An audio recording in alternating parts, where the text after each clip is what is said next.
Bonjour, bienvenue dans l'univers de la série Rencontre, une série que nous avons créée dès notre première année à l'université et qu'on a toujours continué parce qu'en fait, rencontrer des artistes, c'est un véritable complément d'information et ça nous a servi à apprendre un petit peu aussi le métier et à l'appréhender plus tard.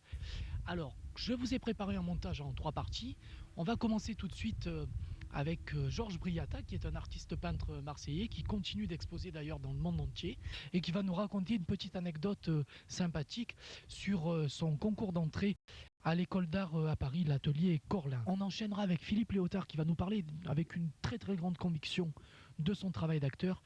Et on finira cette première partie avec William Scheller, qui va nous donner un conseil que, ma foi, j'ai pas oublié. On se retrouve tout de suite après.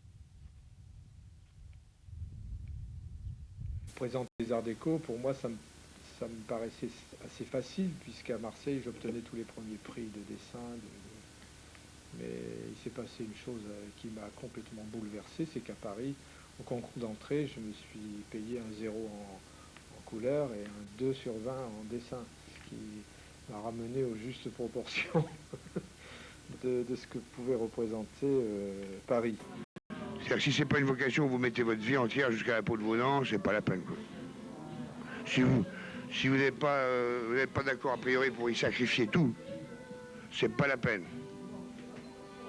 Ça va les enfants? Voilà, un acteur il travaille tout le temps, là, même, sauf quand il joue. Je crois qu'une chose, c'est dans la vie, on a 80 chances sur 100 de n'obtenir que le quart de ce que l'on désire. Alors il faut taper très haut, tout de suite. Taper très haut, c'est un petit peu ce qu'on a essayé de faire tout au long de la série Rencontre. Pas nécessairement par rapport à la notoriété des artistes invités, mais surtout par rapport à la qualité de leur travail. Bien sûr, quand on peut avoir les deux, c'est mieux. C'était d'ailleurs le cas avec monsieur Jacques Higelin qui va nous parler d'une rencontre qu'il a faite au Maroc. Il va en parler avec tellement de force qu'on va d'ailleurs en venir aux mains. Un petit peu bizarre comme moment. On retrouvera ensuite un acteur, Dominique Pinon, que vous avez pu voir dans Délicatessen, dans La Cité des Enfants Perdus ou encore dans Alien 4 avec Sigourney Weaver. Et Dominique Pinon va nous parler d'un de ses rôles les plus marquants, le rôle d'Angel dans La Cavale des Fous de Marco Pico, un rôle de psychotique. Et on va finir cette deuxième partie, on ira faire un tour du côté de Marseille, où on va rencontrer un monsieur qui s'appelle Antoine Tudal et qui a été oscarisé à Hollywood en 1962 pour un film Les Dimanches de Ville d'Avray de Serge Bourguignon. Et par rapport à la collaboration, il va nous parler de la paternité de l'œuvre. On se retrouve après. Ouais, après. Il n'y avait que des Marocains, plus des enfants, des vieillards, tout. Genre 1h du matin. C'était le dernier qui parlait. La place était vide, il y avait juste l'attroupement autour de lui. Et il a pris ma pièce, il m'a regardé, parce que ça fait plusieurs fois que je venais, il m'avait repéré, quoi, évidemment. Et puis il n'a pas dit un mot tout d'un coup, parce qu'il voyait que je parlais pas la langue, et il a montré aux autres, il a pris ma main, il a regardé sa main, il a fait ça, ça. Et puis il a dit, mais c'est pareil. Puis après, il a regardé mon visage, il a touché comme ça, il a touché le sien, il a touché le nez, les yeux, tu vois. Il touchait à chaque fois, il dit, pareil. Et c'était fort, quoi. Il voulait dire aux autres, voilà, l'étranger qui est là, et la seule chose à dire, la seule chose que je peux lui dire, c'est qu'il est pareil que nous. C'est un homme, quoi, c'est un être humain. Il y a une séquence qui était un peu difficile où, évidemment, je me suis retrouvé à faire le fou, enfin de vrai fou, et c'était un sentiment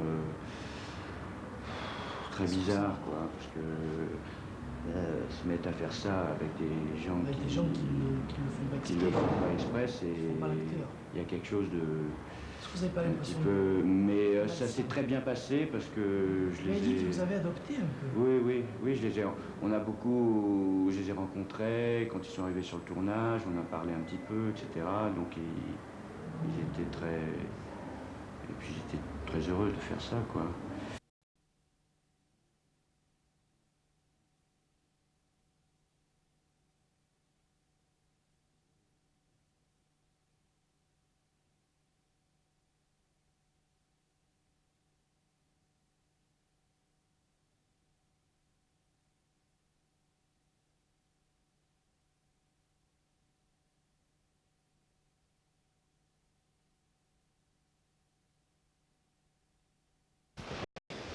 Changement de décor mais pas d'esprit. On va d'ailleurs rester dans la lignée des scénaristes et rencontrer l'un des plus grands du cinéma français, monsieur Jean-Claude Carrière, qui va nous parler de son travail d'écriture de dialogue, travail qu'il aime effectuer avec les acteurs eux-mêmes.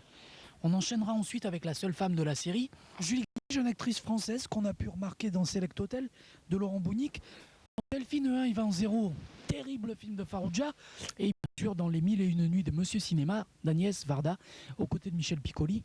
Et avec Julie Gaillet, on va parler d'amour. Terrible.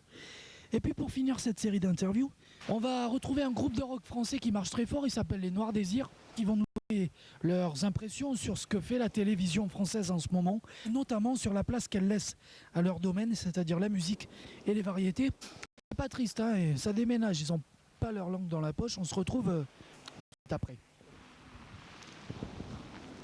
Mon ami très regretté, Jean Carmet, avec qui j'ai beaucoup travaillé, qui est pour moi un acteur merveilleux, venait chez moi, quand je lui demandais, pour me lire à haute voix des scénarios qu'il ne connaissait pas, et même dans lesquels il n'y avait pas de rôle pour lui.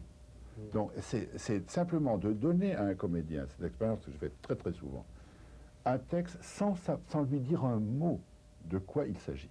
Oui. Et lui dire, est-ce que tu peux me le lire à haute voix? C'est formidable.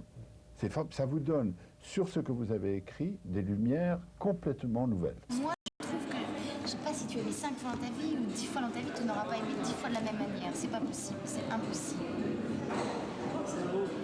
Tu vois, il y a des relations où tu pleures tout le temps et tu t'énerves souvent. Il y a des relations où tout est calme, tout est bien.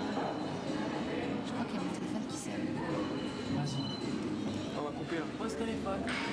Enfin, je sais pas, faire des petites apparitions, même dans un contexte acoustique ou un truc comme ça peut apporter. Mais aller faire de la télé, bon, il y a quelques années, dans 90% des cas, c'était du playback. Donc ça t'apportait rien. Et maintenant, bon, il y a une émission intéressante au niveau du son, c'est Taratata. Au niveau du contenu, tu vois, Kazan est gentil, mais la parlotte, c'est vraiment pas à la hauteur, quoi. J'espère que ce petit montage vous a plu et qu'il vous donnera l'envie, pourquoi pas, de voir quelques-unes des interviews dans leur intégralité. Et puis avant de se quitter, je voudrais vraiment remercier tous les gens qui ont participé à cette série depuis le début. Arlette Roche, Sylviane Ray, Coralie Amédéo, Stéphane Cherrier, Jérôme Ivars bien sûr, Franck Pierre, Patrick Pourcier pour le montage et Liliane Vieira. Et puis j'espère avec eux et puis avec d'autres personnes, pourquoi pas, avoir l'occasion de faire d'aussi belles rencontres. Je vous remercie de m'avoir suivi et je vous dis à bientôt et salut.